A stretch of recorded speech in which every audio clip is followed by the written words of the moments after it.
this was the largest amphibious landing operation in history. 300,000 Allied soldiers invaded France, successfully opening a second front in Europe. From that moment on, World War II underwent a fundamental strategic shift. As early as May 1943, after the Allied victory in Tunisia, the United Kingdom and the United States began planning a landing on the European continent to open this new front. Before that, the British had already conducted 2 experimental operations. In 1941, the British Royal Marines 3rd Commando Assault Unit, along with the Norwegian Resistance, launched a surprise attack on German forces on the island of Vagsøy. The action eliminated about 20 enemy soldiers and destroyed several German installations, but it was a small-scale attack. 8 months later, around 6,000 British and Canadian soldiers landed at Dieppe, France.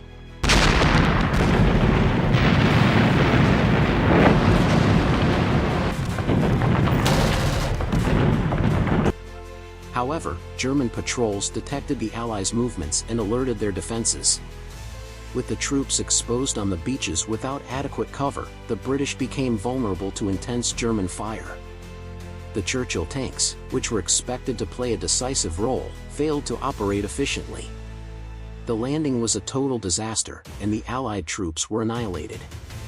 This failure demonstrated that such an operation required much more rigorous planning and preparation. Thus, the invasion plan was postponed until June 1944, when Operation Overlord was launched. During this period, over 1 million Allied soldiers were trained in England, especially the assault units that would form the first wave of the landing.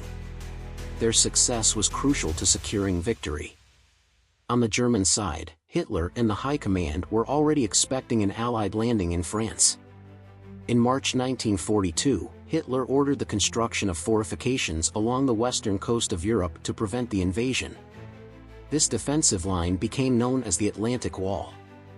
However, by June 1944, only 18% of the fortifications on the Normandy coast were completed.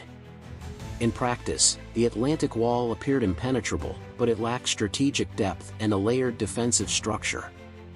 Additionally, the German Navy was relatively weak, making beach defenses even more difficult.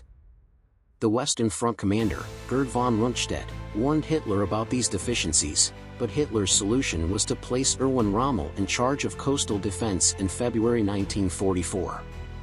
Rommel, with vast combat experience and immense military prestige, quickly strengthened defenses. In just 5 months, 4.19 million mines were placed, and 517,000 obstacles were built along the beaches, significantly improving the coastal defenses. Even so, the Germans faced a severe troop shortage. Most of their elite forces were engaged on the Eastern Front, fighting against the Soviet Union. Only in early 1944 were some armored divisions transferred to France.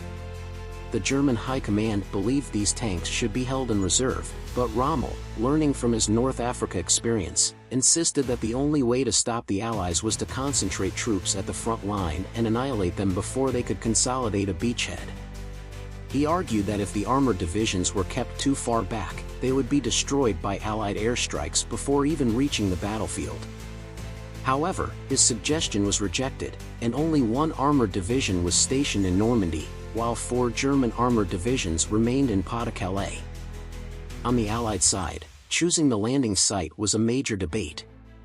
There were 3 main options: the Cotentin Peninsula, Pas-de-Calais, and Normandy. The Cotentin Peninsula was ruled out for being too narrow, making troop advancement difficult. After extensive reconnaissance flights, the Allies noted that Pas-de-Calais had the strongest defenses and was protected by elite German troops. Thus, they chose Normandy, which had weaker defenses and more favorable terrain. To weaken German defenses, the Allies developed specialized vehicles, such as Crocodile flamethrower tanks and engineering vehicles to overcome beach obstacles. Additionally, Allied intelligence launched Operation Bodyguard, a deception campaign to mislead the Germans. They sent false information, suggesting the landing would take place in Pas-de-Calais, and created a fictitious army, the 1st U.S. Army Group, supposedly led by General Patton. Inflatable tanks and aircraft were used to fool German reconnaissance planes. Hitler fell into the trap, concentrating 4 armored divisions in Pas-de-Calais and leaving only 1 in Normandy. This mistake was crucial to the Allied invasion's success. As D-Day approached, a massive mobilization was underway. In total, 280,000 Allied soldiers were gathered, including 23 infantry divisions, 10 armored divisions, and 3 airborne divisions, along with 530 landing vessels. This was the largest amphibious operation in history. On June 6, 1944, 280,000 Allied soldiers crossed the English Channel toward the beaches of Normandy.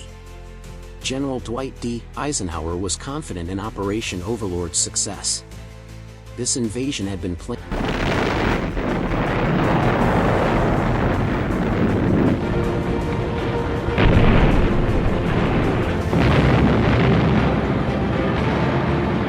for 2 years and required an immense investment of resources.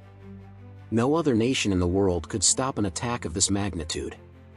However, Eisenhower knew the enemy was experienced, so he prepared a contingency plan. To prevent the Germans from sending armored reinforcements, the Allies launched a massive aerial offensive against railways and highways in northwestern France, isolating Normandy. Additionally, on the night before the landing, thousands of American and British paratroopers were dropped behind enemy lines to capture strategic points and disrupt German troop movements. Under the cover of darkness, the paratroopers landed, and the Germans could not determine their true strength, causing chaos in the defenses. On the beaches of Normandy, the German soldiers initially believed this was just a diversion and that the real landing would take place in Pas-de-Calais. However, an hour later, German lookouts saw, in horror, an immense fleet appearing on the horizon. Reality finally struck. Alarms blared, and German soldiers rushed to their positions. Officers frantically called for reinforcements, but it was too late. The Allied naval bombardment began, and the landing troops boarded assault craft. The German defenses retaliated with machine guns and artillery, destroying some landing craft before they even reached the shore. However, a large number of boats successfully made it to the beaches. The largest amphibious landing in history had just begun.